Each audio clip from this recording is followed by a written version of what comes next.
Good morning, everybody. How's everybody feeling? I'd like to say that it's great to be here and I'm happy to be here, but I work here. That's the third time I used that joke this year, so. Which means it's been done before, okay? And I think when we think about being creative or being pioneers or anything in that capacity, one always has to think that it's been done before in some possible time in the history of society. So, we can always revisit it and, reinvent it and make it new and make it funny again, make it plausible, make it credible. Everything in that, of rebirthing something, I think is important. But now that I broke the ice, it's always very interesting in my position because I am doing things that I absolutely love to do. I wake up every morning and I truly believe that I'm the only happy person on that metro coming to work. And I'm in a t-shirt, I'm in khakis or chinos and some comfortable shoes, and I have my headphones on and I don't have to worry about anything except feeding people. And it's a quite redundant task to do every day, but it has its different challenges because we have different caterings, we have different events to do. I got here this morning and I went downstairs to drop my bag in my office, and automatically people put me to work. It's just the nature of how things are, and I kind of thought I'd come up, sip some coffee, and mingle with people before this, but I had to sit up here and drink my coffee. I mean, I'm not an elitist, but it really makes me feel like I disassociate myself with people. But anyway, about 2009, I woke up one morning and I looked in the mirror and I just got out of the shower, and please don't have any visuals. But just got out of the shower, looked at my face in the mirror and thought, good Lord. Who are you?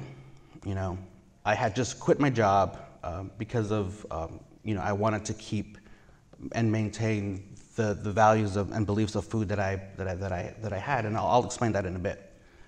But as I looked into that mirror, I was thinking, how can I make my voice a bit louder when it comes to native food, native cuisine, without being pretentious?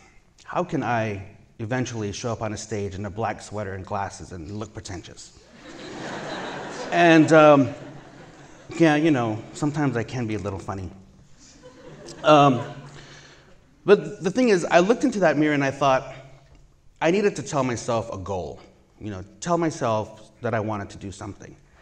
And it was something so random and just so ridiculous that in my mind, I told myself, tell yourself in that mirror that you want a TV show. And it's easy. A lot of us look in the mirror, well, I do all the time, and say, God, you're ugly. But telling yourself that you want to do something, I implore all of you to try this because you will hesitate. Looking at yourself straight in the eyes and telling yourself what you want to do. So I hesitated the first day, and I actually did not get through it. I did not get through telling myself what I wanted to do in the future. And the next day, the same thing happened. I struggled with telling myself what I wanted for a month. And then finally, maybe it was the fact that I didn't do this after I got out of the shower, but it was before I went to bed. I just, looked into that mirror and said, you're going to have a TV show one day. And that's pretty much what started my journey to be here. I look at myself as somebody who is very lucky, who's been given everything that they wanted. And the way that starts is about 3 months after I declared what I wanted, Heard Museum in Phoenix asked me to do a lecture about native cuisine. And it was the first time I've ever done any kind of public speaking for, a lot of people, and it was in front of a lot of smart people. And it was about how people view native cuisine as far as French cuisine is concerned, Italian cuisine is concerned, American cuisine, and American culture, and the history of it. So I started off explaining what I believe, how we feel about Native cuisine and why it's not important to the culinary world. And people started talking about, how wonderful it was. I thought I sounded really stupid. And so as I left that museum that day, a lady came up to me and gave me her card and said, can you do the same presentation here in Albuquerque? Can you do the same? Another person asked me to do it in California. And I just started noticing that I was traveling without noticing that I was traveling.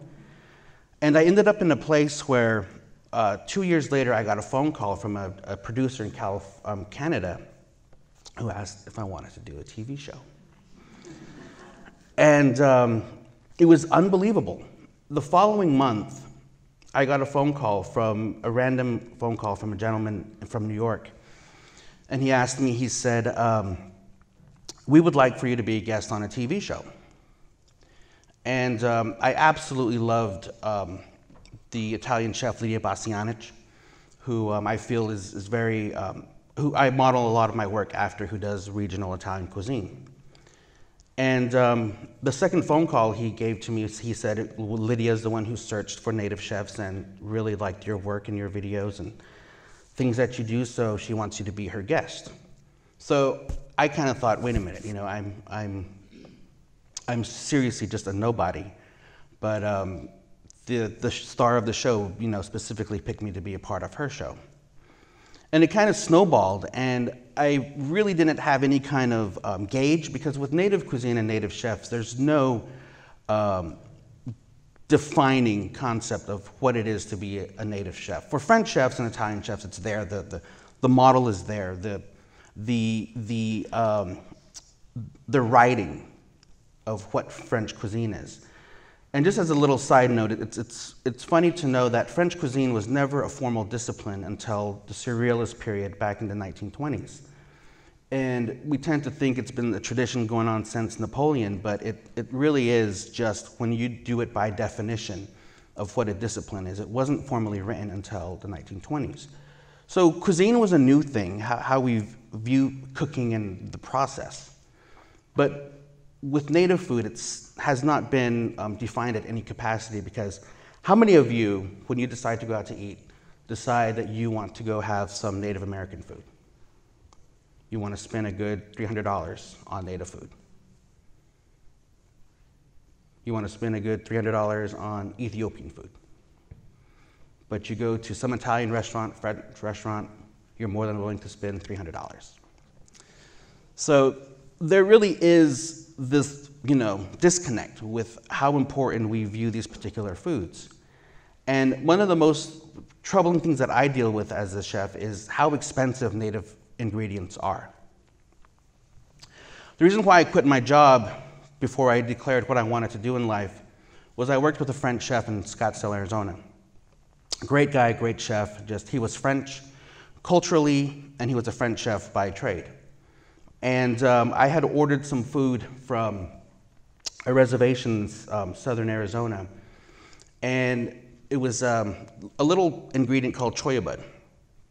And it's before the cholla cactus blossoms into beautiful flowers. The Native people, the Tohono O'odham tribes and the O'odham tribes, the Phoenix, would pick them, dry them, and then they'd store them. And they have a good life for about 100 years, 300 years. And they're very high in calcium. So if you grind them, you pretty much have the same equivalency of calcium as to an 8-ounce glass of vitamin D milk.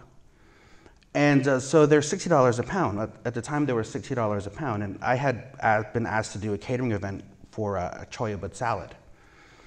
So I grabbed the company credit card and I charged $120 on it. And I could hear the discussion between the chef and the owner.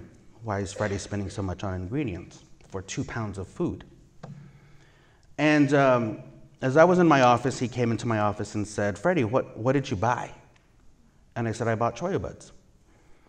And he goes, but it's Native American food, right? And I said, yeah. And he goes, but you guys are poor. How the hell can you guys afford your own food?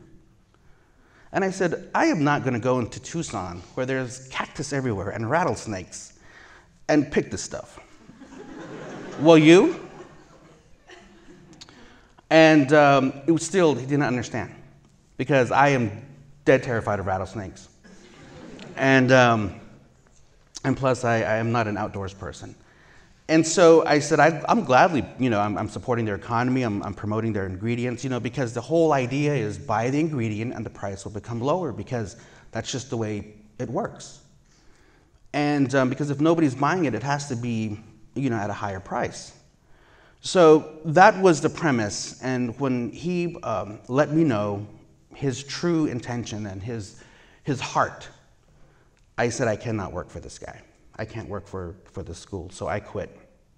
And that's when I started to try to figure out, how can I possibly talk about a cuisine that has absolutely no importance to French cuisine, to Asian cuisine, to Italian cuisine, when the reality of it is when you go right outside of this theater, there's a little display of all the foods that came from the Western Hemisphere, of all the foods that came from native tribes that fed the world. 70% of all the world's ingredients come from the Western Hemisphere.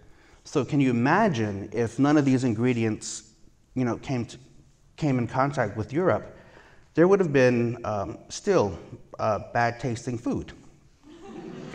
And so that's kind of the things that I enjoy about what it is that I do.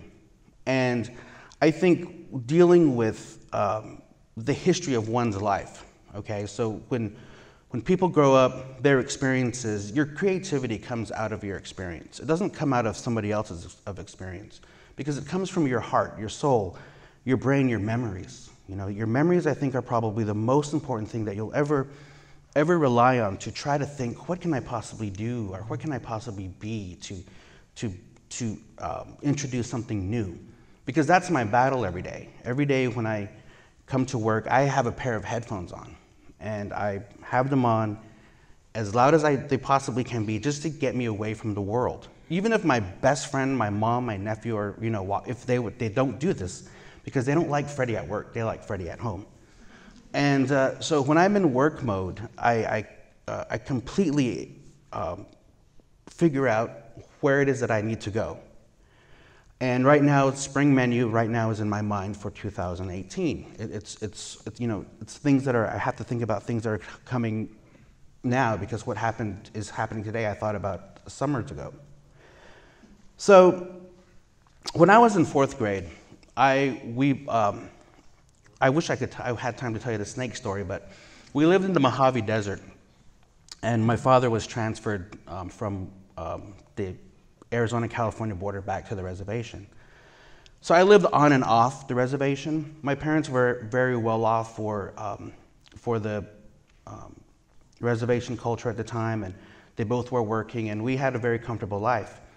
So we moved back to the reservation, and I was just a kid, just being a kid. And when I had to turn in some homework, I gave it to my instructor. And my teacher in Lake Havasu had taught me how to make my long division problems nice and neat. So what she told me to do was fold the paper in half until you make little squares. And your goal is to keep your long division in that little square. So when I moved to the reservation, I got to 4th grade, and I had we already covered that lesson. So just from what I've learned, I folded that paper and folded it again and folded it again, and made my long division. And I was so proud walking it up to my teacher, and she looked at it and she said, "What the hell is this?" I said, "It's my long division." She goes, "No, it's not." And she picked up everybody else's paper and she goes, "Look at this. Everyone's paper is nice and clean. It's not crumpled, it's not wrinkled. Yours is ugly. And you know what ugly things are? It's trash." And she ripped it up in front of me and threw it in the trash. And I was completely shocked. Like, I was in 4th grade, I was 9 years old. And yes, this is how kids were treated on the reservation a long time ago. And, but I always tell that story because when one moves to a new place, and they're clearly different, and because no one had running water. A few families had running water, and I was one of those families who had running water. You're already an outsider. And when you move off the reservation and you live, go to school in Flagstaff or Albuquerque, you're still an outsider because you're not good enough. So when I go back home to even here at the museum, when people from my own tribe come to say hi to me, they'll speak to me in Navajo, knowing that I don't speak Navajo. They have the smile on their face, then I'll reply back to them in Navajo, and they'll be shocked. So being creative and knowing what it is that you want in this world, it isn't about trying new things. You always have to look within yourself and know those struggles that people deal with every day. Know those struggles that you deal with every day, because it is a struggle every day. And when I work, I come to work in my t-shirt, and I had absolutely no idea what to wear because all I own are t-shirts, because my chef's coats are in the office, and I just have to put those on and then leave. But as small as that struggle may be to other people's struggles, they are appreciated by people who see your work. I seriously believe that I am absolutely nobody important. But when let me just kind of brag a little here. Fiden Books asked me to write an essay about a food memory, and it's just been recently published in America the Cookbook, which was released last week. And I looked at that essay and I read it and I thought, I did not write this at all, But when you do things because you believe in it and you really want what people to see, there's a great reward in it.